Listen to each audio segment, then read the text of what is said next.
Hey everybody, welcome to that new video. Today we're going to talk about reuse content dealing with suspension from the YouTube Partner Program. Well, basically, if you've been hit with reuse content, you want to listen to that video until the end, because not only we're going to explain why you've been hit with reuse content, but how you can get yourself out of that dirty situation. So stay tuned. Alright guys, so today we're talking about reuse content. So what is it, this reuse content policy? Well, basically it's when YouTube goes on your channel and decides that you're not gonna be able to monetize your videos anymore for a period of 30 days, which means you're technically suspended or taken out of the YouTube Partner Program for 30 days in a row. So that's basically 1 month without getting your paycheck. And after this period, then you're going to be able to not necessarily to monetize again, but you're going to be able to apply for monetization just like the first time, that very first time when you applied for the YouTube Partner Program. So what is exactly reuse content? Well, I have the YouTube Partner Program guidelines in my hand right now, and we're going to go through point by point, which is exactly 4 points that are of interest. 2 of them really look like one another and 2 others are basically the same like one another.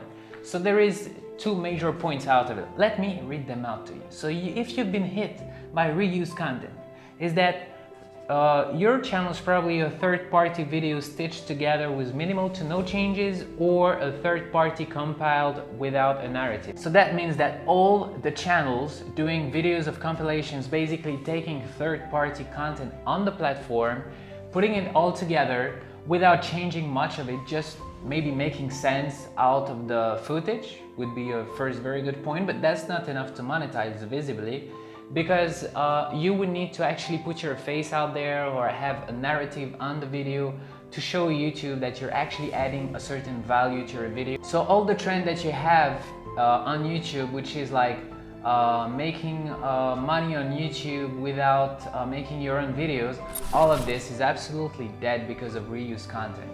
So if the content is not yours, if the content you're using is not 100% original, then you could technically be hit by this reuse content.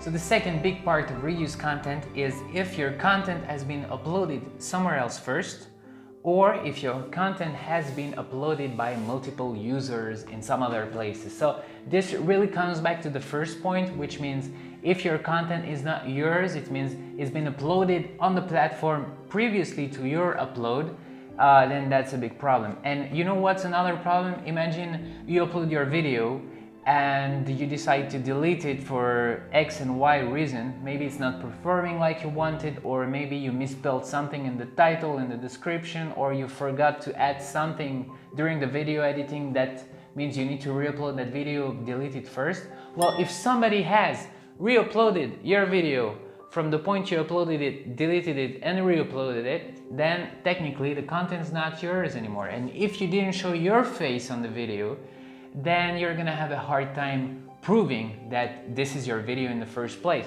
This is why it is so important nowadays, if you don't want to get hit by reuse content, that you show your face, that you do your own narrative, and that you put the maximum effort into your videos.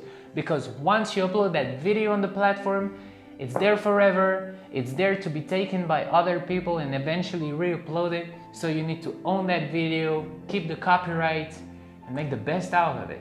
So guys, if your channel has been demonetized for reuse content and you're not in that category of actually re-uploading compilations or making your own compilations without adding a narrative, then you're in big trouble, my friend, because you've been demonetized for a false positive, which means that your channel doesn't have any problem, but the YouTube algorithm or the YouTube systems, call it the way you like, has detected your video as being infringing the YouTube Partner Program policies.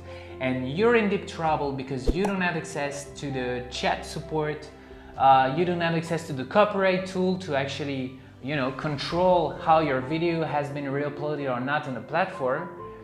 So you're basically left in the dark. And if you're gonna write to the YouTube Partner Program creator support, well, it's just a bunch of guys that are gonna copy paste that, sorry my friend, you've been demonetized for reuse content, and you're gonna have to reapply in 30 days. They're not gonna be willing to help you out, or they're not gonna be willing to really understand your request. So you're in front of a wall. So the very end of the video is that you need to do whatever you can to reach out to YouTube, because YouTube is actually really bad with their systems.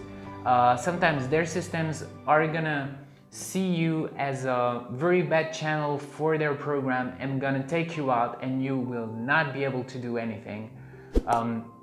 So you need to reach out on Twitter. You need to do whatever you can to attract the attention of somebody who actually knows how things work. I hope this video helped you out. The next video is going to be about repetitious content, which is another way to get out of the YouTube Partner Program very fast. So you want to stay tuned, and you want to listen to the next tip. If you want to watch the next video about repetitious content, well, just click here. It should be appearing, and I'll see you next time. Peace.